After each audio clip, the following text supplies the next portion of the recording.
remember, for instance, UTC. UTC was a government company. The government was owning buses. You can imagine. Now we said, why should the government, the MUTEBILE'S were arguing rightly that why should the government own buses?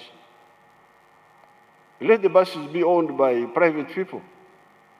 And I went with them there, and we gave up the transport sector. And you saw how much it stimulated, because the government was suppressing people who could go into transport. Once it withdrew, because remember that time we had only 2 bus companies in Uganda. There was UTC and People's Bus. And I think they were both owned by the government or something like that. So where does the private sector person go? So by the government withdrawing, so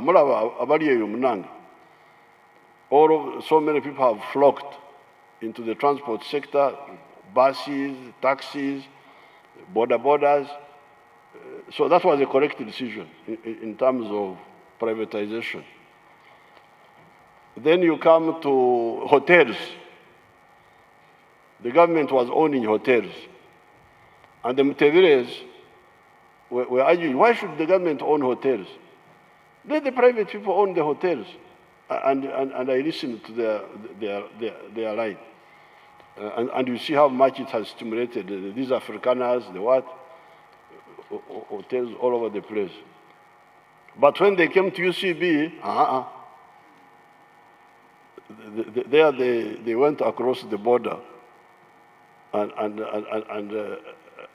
I should have listened more to Suluma than to them. So, and now the Betty was saying, thanking me for keeping MUTEBILE for a long time, both in the treasury, but also in the bank. Me, I like that civil war of ideas. This one has got, because Suluma is there with his ideas, this one is there. They helped me to understand better. It's also here. So thank you very much. We will continue now with the service, but we want to thank you for recognizing the contribution of Professor MUTEBILE and all that we have done for him and his family. So we'll allow the President to convoy to leave, and then we'll continue with the program. Choir. Moved by the Right Honorable Speaker. Moved by the Right Honorable Prime Minister. By the Right Honorable Prime Minister, I beg your pardon. Right Honorable Speaker, I move under Rule 58, and I beg to move that an amendment be moved that we add to the motion a prayer that government or Bank of Uganda gets an appropriate property for the family of the late Emmanuel Tumosime MUTEBILE. This property or home should be for the family led by the widow. Right Honorable Speaker, it is no knowledge that the late professor was a very honest man. And by the fact that he was governor, Bank of Uganda, for a very long time, as we talk today, the family may not have where to go. But these days, Right Honorable Speaker, if people are in such positions, they amass a lot of wealth, which this late gentleman did not do. I think, Right Honorable Speaker, it would only be good if this Parliament supports that we get a home, a befitting home for the family of the late Right Honorable Speaker, because he served Uganda and Bank of Uganda diligently, without any sense of corruption. Members, Right Honorable order in the Speaker, House, order in the House. and it is appropriate that we award such Ugandans who have served with dignity a befitting send-off and then a full settlement of the family. I beg to move, Right Honorable Speaker, an amendment to the motion of the Right Honorable Prime Minister. Thank you, Honorable Silwanyi. Seconded. Members, Members, I happened to go for a vigil yesterday. I'm not debating, but I'm giving you information. I happened to go for a vigil yesterday at Professor's home, which is the Bank of Uganda house, and what the widow talked. And whatever you're doing here, people are looking at you, how insensitive you can mean to be. What the widow talked, all of us know MUTEBILE was corrupt-free. And the widow said, when Professor was about when the contract was ending, he asked the husband, where are we going? And he said, God will provide. And now, you're becoming the gods to provide. Is the motion, is the amendment seconded? No. Tinker.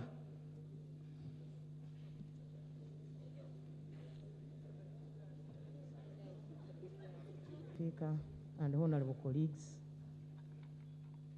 I have taken note. Speaker, may the Prime Minister sanitize the microphone. I like the way that man. He admires you a lot.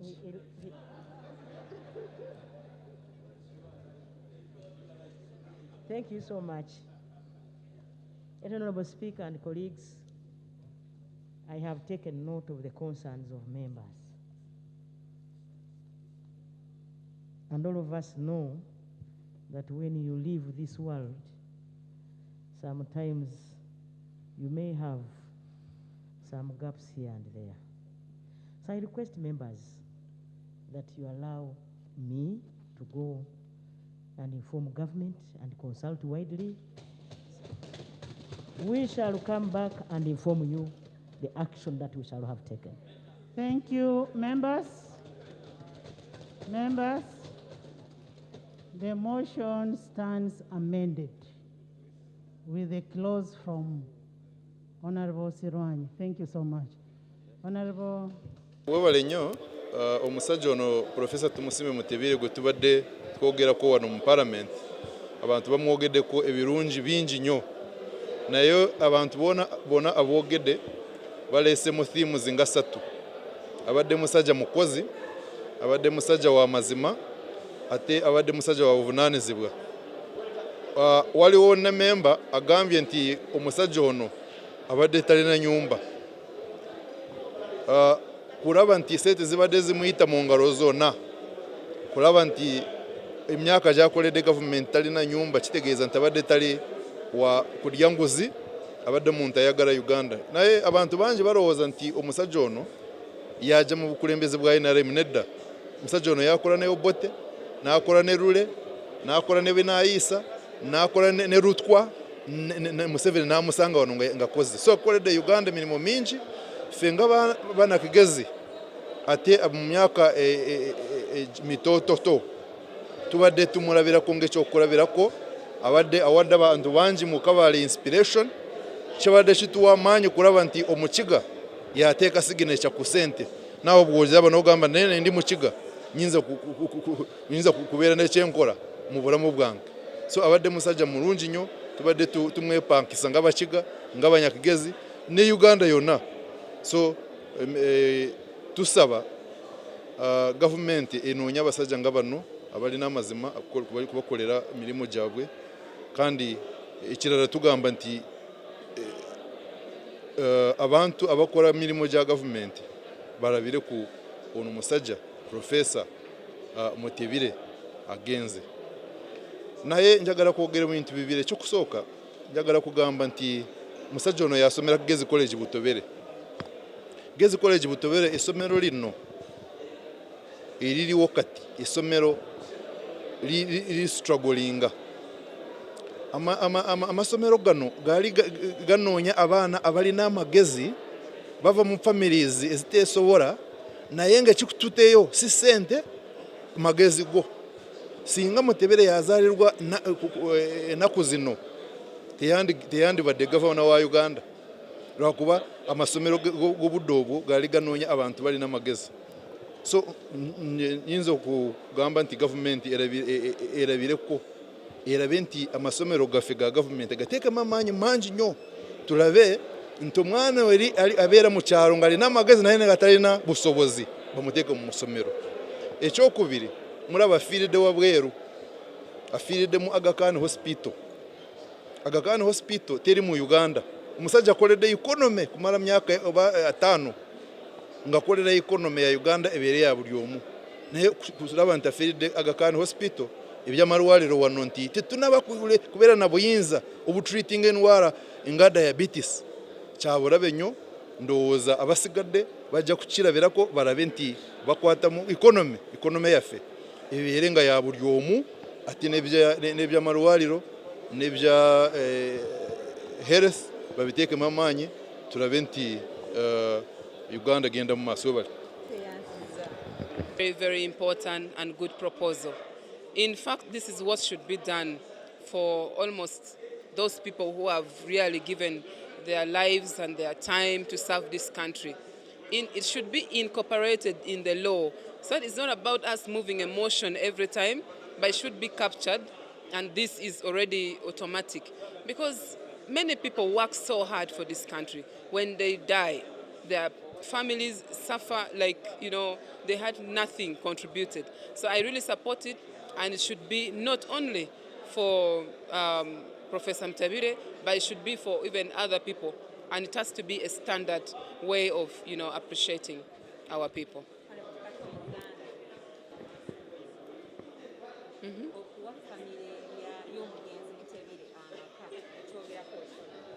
Ekintu ekyo nkiwagira nnyo kubanga omanyi omuntu abadde akola abadde ayamba ggwanga we abadde akola buli kimu ate kyensaba nti kino kitekebeere ku mateeka nti buli muntu oba abadde akola emirimu mbanga nnene ng'afudde family ereme kubonaabona kyetaaga nga tuyina budget tuyina sente tuyina abena nyumba abaana basobola kuyongera kusoma okubeera nti wadde nziba nze nkola nga mbeera mmanyi nti wadde nfudde ku mirimu leero family yange ebeera settled. So nsaba nti ekintu kino tukiwagire ffe ng'ababaka tujja kukiwagira ate tujja kuteekayo ssente okuyamba abantu bano. No, tulowooza ekyokusiima Professor Emmanuel MUTEBILE kirungi kubanga aweereza gavumenti aweereza eggwanga mu biti bingi ate mu gavumenti ez'enjawulo. Naye ne bw'oba ng'oyagala kumuwa nnyumba tomuswaza ogimugulira singa omukozesaawe Bank of Uganda abanga akiyina mu bitabo bye nti kyekimu ku privileges oba ku bintu ebiweebwa omuntu awummula ku kitiibwa eky'obwa gavana. Si kituufu nti Professor MUTEBILE abadde talina maka, abadde alina amaka ge Kabaale era nga mumativu ndowooza nti bw'anannyuka emirimu gya banka ajja kuddayo naye Mukama tamusobozesezza bw'atyo n'afiira ku mulimu. Kye tuyinza okusaba Bank of Uganda kwe kwanguyako akasiimo ke basobole okukawa famire ye esobole okwetereeza ate era n'obutabayanguyiriza kubagoba mu nnyumba eya bank ekololo babawo obudde obumala okusobola okweteekateeka agende bafune banaabeera. Ekyokumugulira ennyumba si kituufu kubanga abantu bangi abaweereza gavumenti abatafunye mayumba abamu bambi bafulumye nga ddala n'ennyumba n'ey'Ekabaale tebagirina. Kirala ye muntu abadde asasulwa obulungi ate alina ne pension nnungi. Nze ndowooza emumala tuleke kwongera kumuswazaswaza ng'omusajja abadde talina amaka, abadde alina amaka. Emirembe gibeere nammwe era naye tumusabire awummule mirembe. Eweesa MUTEBILE ennyumba ya bwereere. First of all, obudde bwo bw'okukola mu myaka gye bwaggwako dda ne balinewinga contract ze nga baziuninga badde nga bwaziwoomerwa. n'ekyokubiri amabugo gokka ge bamuwa esente zigenda okumuziika buli obukadde 409 enyumba wano emakini erina ennyumba ya milioni 3 bamuzikise milioni 10 3 bamugulire ennyumba ku mabugo bakye bategese kusinga okufuna sente naye Mutebile n'okuzimba ennyumba mu kyalo balwana naye bulwanyi abakiga yazika kitaawe ng'etalina nnyumba abakiga ne bamutabukira bonnawo bagundi bawakana lugonda kwe kuzimba ennyumba mu kyalo omukazi agenda abeere mu kyalo alinde privileges z'omubaawe bazimuwe naye omuntu abadde afuna gavana wa banka bamusasulira sauna bamusasulira pool table bamusasulira golfu bamusasulira aina ATM card gye bamuwa visa card ey'abagenyi be buli gwayagala n'amutwala mu Sheraton baba mugula black label ya mitwala 5 n'anywa ngolo omusala gwafuna badde aguteekawa bino bye bireese okono n'eggwanga lyaffe lino 20 years nga contract yakugwako ngo bakyagirenewing ongamba nti tosode kwezimbira makaago uje ku nyumba ya government but still our fear is ono mukama wabo Mr. Museveni ayinza gabawo nyumba y'ekkola tujja kijalennyinga mu kooti yali amanyi kyakola yagabiranga sente cross the king n'awa cents kwaya nezigenda ziyimba ebweru mwezi mulamba nga ziri ku sente zi so ekigenda sikyali kya nyumba naye ku milioni 409 zibatadde mu budget ez'omuziika 3 bigula ennyumba nze ninagitunda bannaye mulina ate teriko broker sitwagalako na sente 10 kimuziika tetuyinza kudda mu bintu byakusaaga mu ggwanga lino otherwise bintu byenda bagamba bashaija agenda kufuna contract ndala wano agenda kufiira mu prisoner